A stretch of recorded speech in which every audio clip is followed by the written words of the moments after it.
Lawrence. Happy Labor Day, everyone. I know Labor Day itself is tomorrow. Happy Labor Day weekend. It is good to gather and celebrate labor. The dignity of human labor and its power to stop or force society to change when the overall situation has become untenable. Usually when we're thinking of Labor Day, we think of blue-collar workers, but white-collar and pink-collar workers too offer hope sometimes. Now, blue-collar workers are generally the folks who work with their hands and their bodies, and white-collar workers are the ones that work with their brain sitting down the whole time, and pink-collar workers are doing the jobs that society has generally forced women to do. And all of those jobs all require our mind and our body and compassion. So trying to deconstruct that whole concept. This year, while we celebrate the labor of blue and pink and white and all workers, let us particularly celebrate those who do the labor of creating and sustaining and rekindling hope. If you are what you would consider a medical person or are now retired from a medical career, nurse, doctor, physical therapist, occupational therapist, speech pathologist, EMT, Red Cross volunteer, please raise your arms, or those of you on the screen, wave, and let us applaud for these amazing human beings. Therapists of all kinds, too. Thank you, Lynn. If you're an educator, a teacher, a professor, a writer, indicate that you do these things or have done these things, and let us celebrate you. Lots of us. If you are a lawyer and have ever helped people find hope, let us applaud for these nice human beings. If you are a plumber and have helped people find hope, or a plumber family, thank you for doing that important work. If you're an IT support person, and that includes all the three of the back there, thank you so much. Let us celebrate that work. All of these people bring us hope in some way or another. Lots of people have at least a foot in the bringing hope business. And as usual, I want to be as inclusive and as expansive as possible. So let us celebrate everybody in this gathering, online and in person. Thank you for the hope you have brought somebody sometime. Let the congregation say, hope. Hope. Fabulous. Well done. Thank you. And now, having done all that, we should probably point out that the word hope is almost as imprecise and useless as love or God. There's a lot of different kinds. People mean a lot of different things when they talk about hope. My friend is a hypnotherapist who cautions against sloppy language, and she will tell me that hope means I'm already giving myself permission to not do the thing. I hope that I'll clean the bathroom when I get home today. How many of you think it's going to happen? Becky's waving in there somewhere. Yes. Hope means wish. It's a magical solution for what will happen. My laptop is bursting at the seams. I've never seen a laptop do this. It still works. It still works, but it's kind of expanding. It's got me freaked out. I hope that it continues to work while I need to be working with it. All of my life is in that laptop. I say I hope it keeps working. I haven't taken any action to make that happen. I've not even called the people that we engage to do the repair. I just wish that it somehow survives.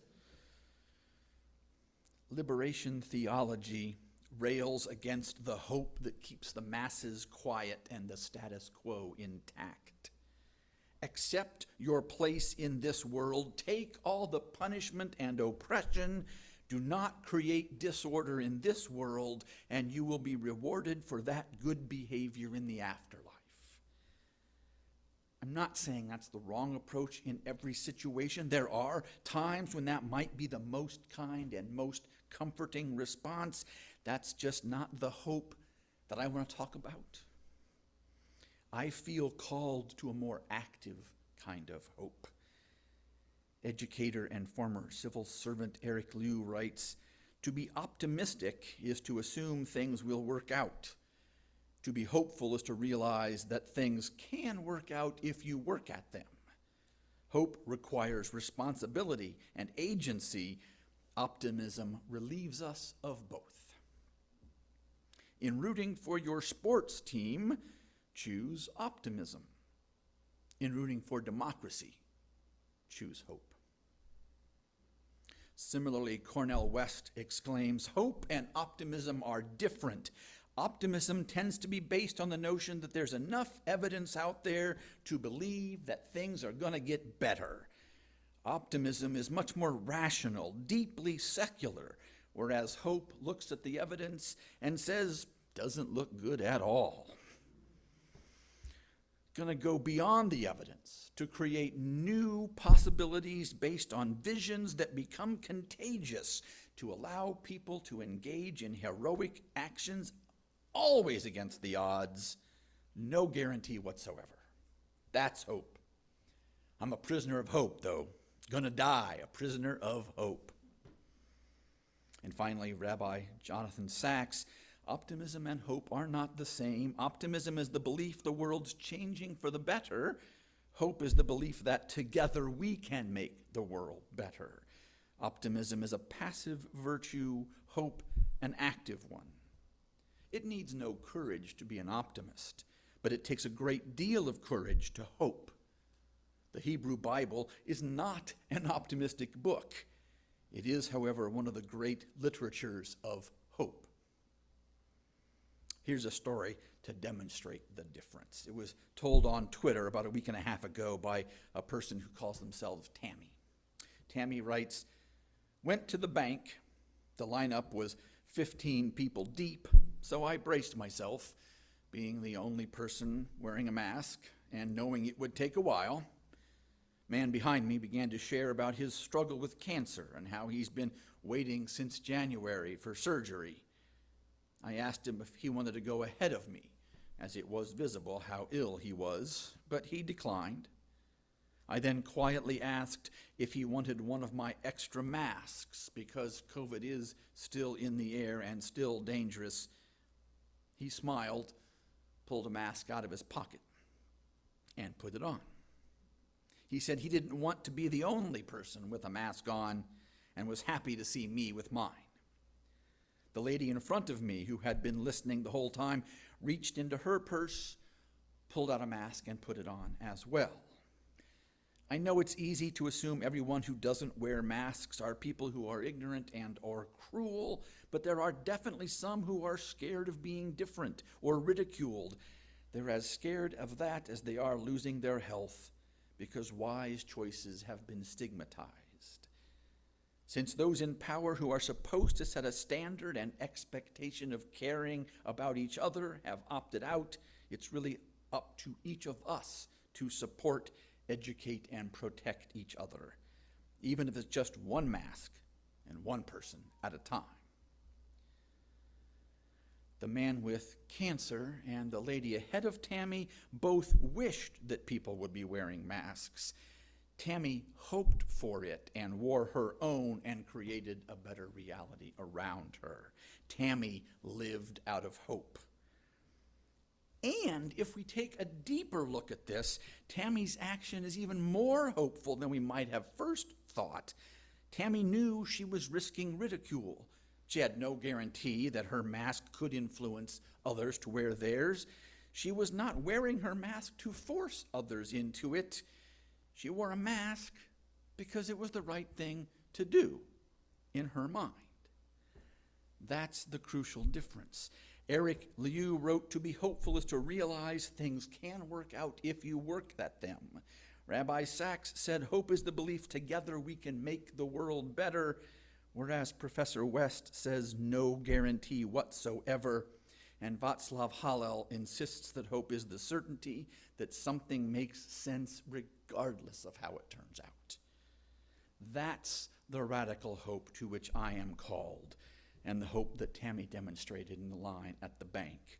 She had no guarantee whatsoever that her actions would make her environment safer. She wore her mask because it made sense to her regardless of how it turned out. The fact that she helped a few others find the courage to do the right thing is a great story, and she did not walk into the bank wearing a mask in order to have that impact. She was not attached to the outcome. She wore the mask because it was the right thing to do in her mind and her conscience. Radical hope is not optimism. It does not expect that things will work out. Radical hope goes beyond the normal hope that knows the odds are against us, but still believing that together we can make the world better. Radical hope does not attend to how things ultimately turn out. It only says, this is what makes sense to me here, now, in this situation. Which is a necessary thing because our world is on fire. And as Maggie Smith wrote in our first reading, life is short and the world is at least half terrible. And her radical hope then asks, this place could be beautiful, right? So, where do we find this radical hope? Sachs finds his in the Hebrew Scriptures. West locates it in his Christianity. Even Hillel, written in that same quotation, says, in short, I think the deepest and most important form of hope, the only one that can keep us above water and urge us to good works, the only true source of the breathtaking dimension of the human spirit, is something we get, as it were, from elsewhere. Some find their hope in a deity. Some use words like elsewhere or source or evolving spirit of life. I don't necessarily care what we call it.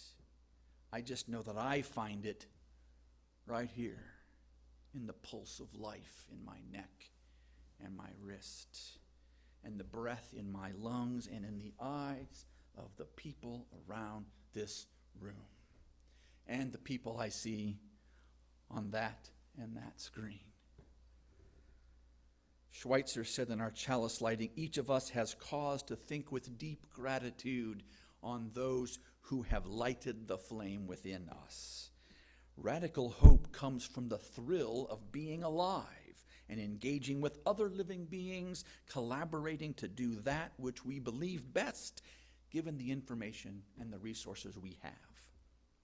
Radical hope cares not for certainty or comfort or predictability. Radical hope celebrates every single breath we take, every moment we have on this miraculous planet. Some Buddhist traditions claim that it takes hundreds or thousands of reincarnations to get a chance to live in a precious human body.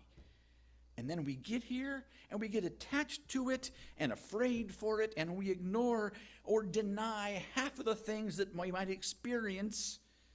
We try to avoid suffering and avoid grief, and we end up cutting ourselves off from so much life. We may end up cutting ourselves off from the power of that radical hope which is at the core of living. It is not easy to embody radical hope. It's difficult to inspire it in others, and that's why I am so deeply grateful to those who do light the flame in others, as many of you have done at some time in my life, and I know you've done for others. On this Labor Day, I celebrate all those who labor at radical hope by meeting me as I am, living out your truth and helping me to live out mine, who grieve with me, who share earnest concerns with me, and express and embody the passion and joy of life with me and with so many others. So may we be.